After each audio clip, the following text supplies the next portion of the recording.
மகிமை உண்டாகட்டும். நேற்று நாம் தியானித்த வண்ணமாக அன்றியும் அவருடைய தீர்மானத்தின்படி அழைக்கப்பட்டவளாகி என்று பார்த்தோம். தேவன் நம்மை அழைத்திருக்கிறார். தேவன் யார்? வானத்தையும் பூமியையும் பூமியில் இருக்கிற சகலத்தையும் உண்டாக்கின சிருஷ்டிகராக நம் தேவன் இருக்கிறபடினாலே அவரால் அழைக்கப்பட்ட விசேஷமான ஜனங்கள் என்பதை நாம் ஒவ்வொரு நினைத்து பார்த்து தேவனை ஸ்தோத்திரிக்க வேண்டும். அழைக்கப்பட்ட நான் என்ன செய்ய வேண்டும் என்று சொல்லி நாம் பார்க்கும்படியாக அதே ரோமர் 8ஆம் அதிகாரம் 28ஆம் வசனத்தில் சொல்லப்படுகிறது. அன்றியும் அவருடைய தீர்மானத்தின்படி அழைக்கப்பட்டவர்களாகிய தேவனிடத்திலே அன்பு கூறுவதற்கு சகலமும் நன்மைக்கு எதுவாகவே நடக்கிறது என்று அறிந்திருக்கிறீர்கள். அன்பு கூறுகிறவர்கள் தேவ ஜனமாகிய நாம் அன்பு கூற வேண்டும். இவ்வளவாய் அன்பு கூர்ந்த தேவ சமூகத்தில் நீளம், அகலம், ஆழம், உயரம் அறிவிக்கட்டாத அந்த அன்பை விளங்கிக் கொள்ளும்படியாக நாம் அன்பு கூற தேவன் அழைத்திருக்கிறார். அன்பில்லாதவன் தேவனை அறியான் என்று சொல்லி பார்க்கிறோம். நாம் தேவ சமூகத்தில் அன்பு கூறுகிற மக்களாக மாறும்போது நம் வாழ்க்கையிலே விட்டு கொடுக்க வேண்டிய காரியங்களை விட்டு கொடுக்க வேண்டும். ஆபிரகாம் தேவன் பட்சத்தில் அன்பாய் இருந்தபடினாலே தன்னுடைய மகன் என்று கூட பாராமல் தேவனுக்கென்று பலி செலுத்தும்படியாக ஈசாக்கை அவன் கொண்டு போனதாக நாம் ஆதியாகமத்திலே பார்க்க முடியும்.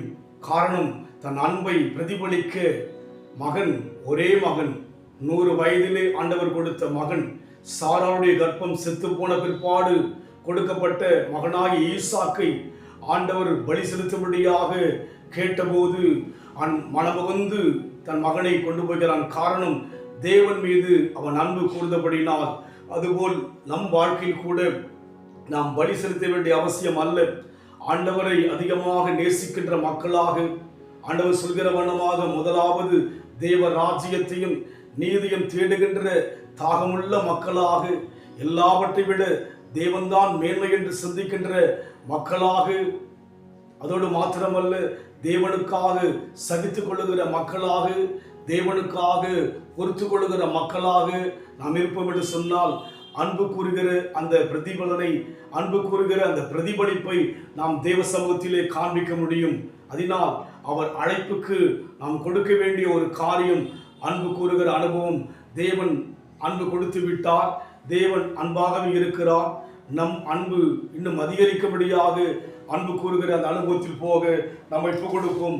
தேவன் நிச்சயமாகவே அன்பு கூறுகிற நமக்கு சகலமும் நன்மைக்கு எதுவாகவே செய்ய ஒரு வல்லவராய் இருக்கிறபடினாலே அந்த அனுபவத்தில் செல்ல நம்மை கொடுப்போம். பாவியாக இருக்கையிலே அன்பாரி என்னை தேடி வந்தாரே,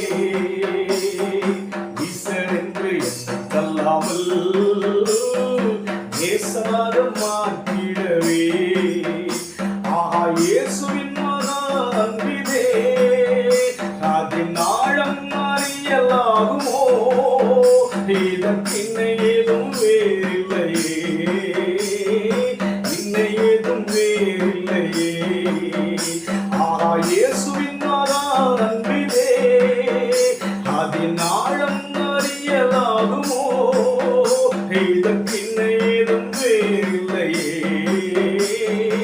இன்னை ஏதும் வேறில்லையே. இணையில்லாத அன்பு, இந்த உலகத்தில் நமக்காக ஜீவனை கொடுத்த அன்பாய் இருக்கிறபடினாலே நாமும் அன்பு கூற ஆண்டவர் சமூகத்தில் ஒப்புக் கொடுப்போம். அன்பின் ஆண்டவரே, எங்களோடு கூட நீர் இணைந்து வாழ விரும்புவதற்காக நன்றி செலுத்துகிறோம். எங்களுடைய அன்பை எதிர்பார்ப்பதற்காக நாங்கள் ஆண்டவரே எங்கள் அன்பை முழுமையை கொடுக்க எங்களை ஒப்புக் கொடுக்கிறோம். ஆண்டவரே, அன்பான தேவனை நாங்கள் அன்பாய் நேசிக்க அந்த ஆழமான அனுபவத்தில் நடத்தும்படியாக எங்களை தாழ்த்தி கொடுக்கிறோம். நடத்துகிறார்கள் இயேசுவின் நாமத்தில் பிதாவே, ஆமென். கர்த்தர் ஆசீர்வதிப்பாராக.